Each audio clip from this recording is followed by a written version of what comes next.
There's a quote by Jim Carrey, of all people, that's been floating around the internet for years now. Like all quotes, it's usually shared, briefly appreciated, and then forgotten. Quotes are nice, but they don't really have the power to change people. I'd heard this one countless times throughout my life, and I even agreed with it. But I never really listened to it.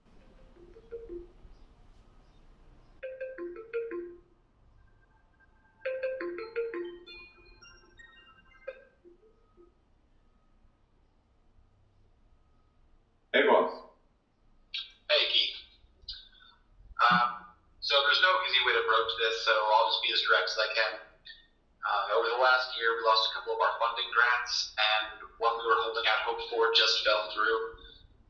The result, unfortunately, is that we're going to have to scale back a bit, and we won't be able to maintain your position going forward. I want to make it very clear that this is in no way a reflection of your work for us. You've done an incredible job. This is strictly a matter of funding. Is there a time frame for that? So it's looking like the end of the fiscal year, so your last day would be next month, the end of June. The quote is, "You can fail at what you don't want." After spending the last 15 years of my life watching dreams fall away and playing things safe, ignoring the quote, in other words, the lesson came and found me anyway. Now I get it.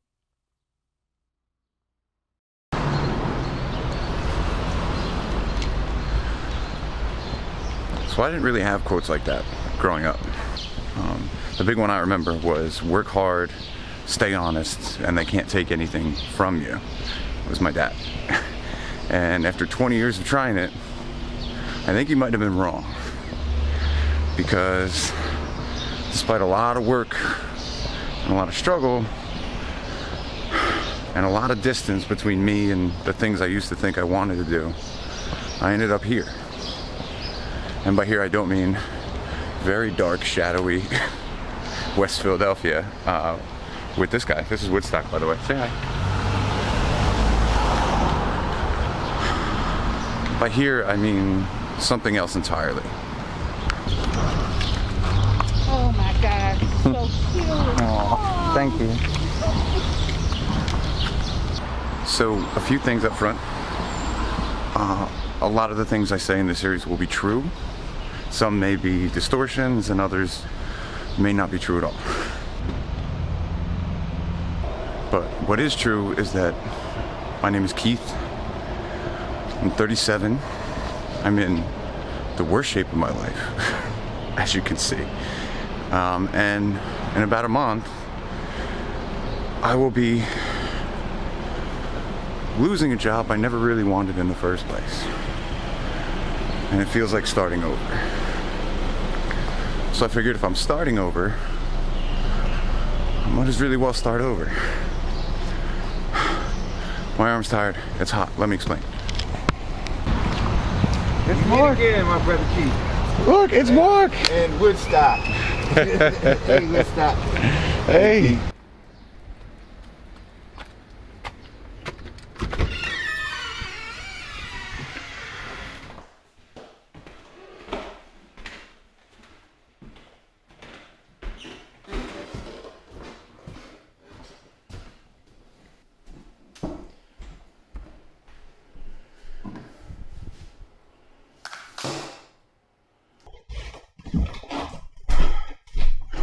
So, sorry for the costume change and for the pajamas.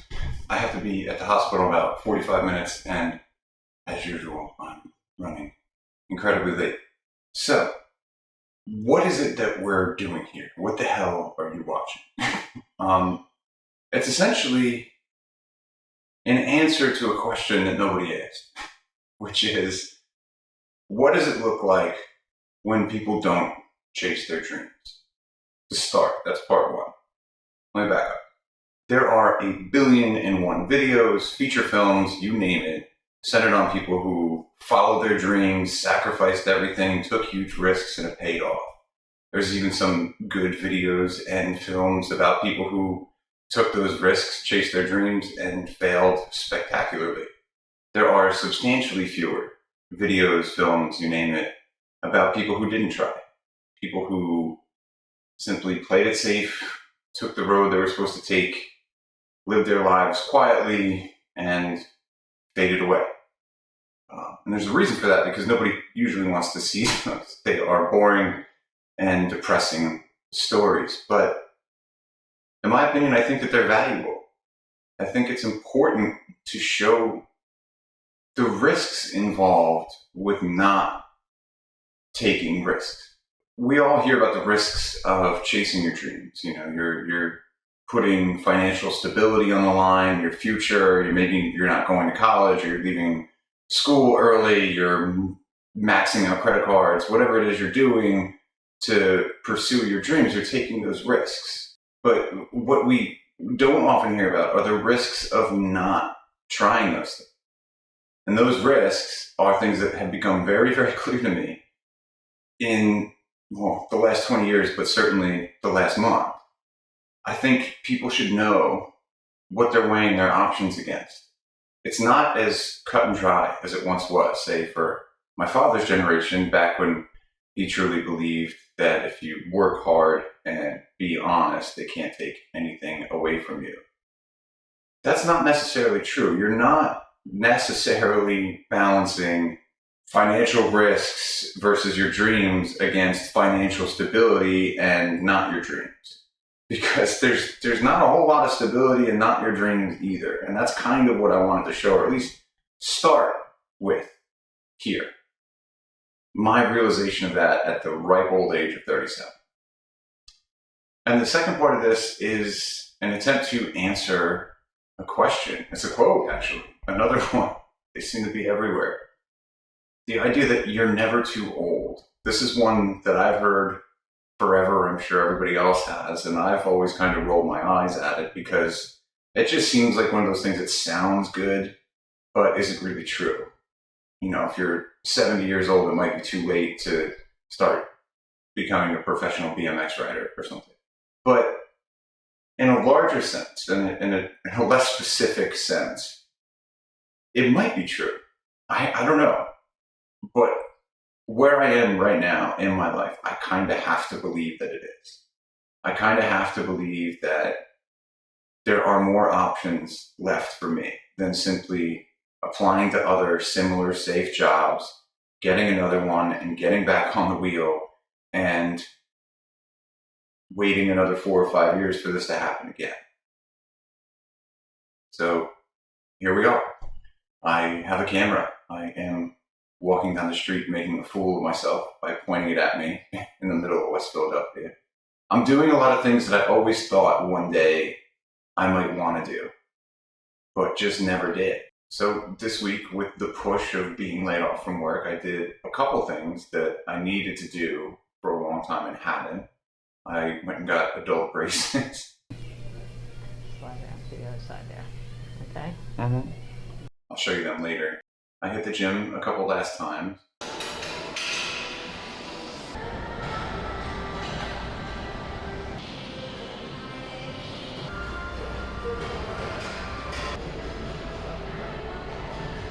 And now, in about 20 minutes or so, I'm going to be heading to the hospital and having an operation. It's not a major one. It's not great either, but I'm not going to die, I don't think. But it's an operation that I had been putting off for a long time because I wanted to be the good, diligent worker. I needed to cover for people at work. I was trying to do all the right things, and I get the phone call that, you know, I have about 6 weeks left of work. So, yeah, I immediately booked the surgery, and now I'm going to do it. As you can tell, I'm not good at this. I've done a lot of media in my life, but video has not been one of them. So I'm going to be learning as I go and hopefully fixing a lot of the things I don't like about me personally and about the way that I view life and the way that I live it. I'm hoping that over time this video, if I keep it up, will show that. And maybe we'll get some kind of real-time answer to that second question. Is it too late? We'll see.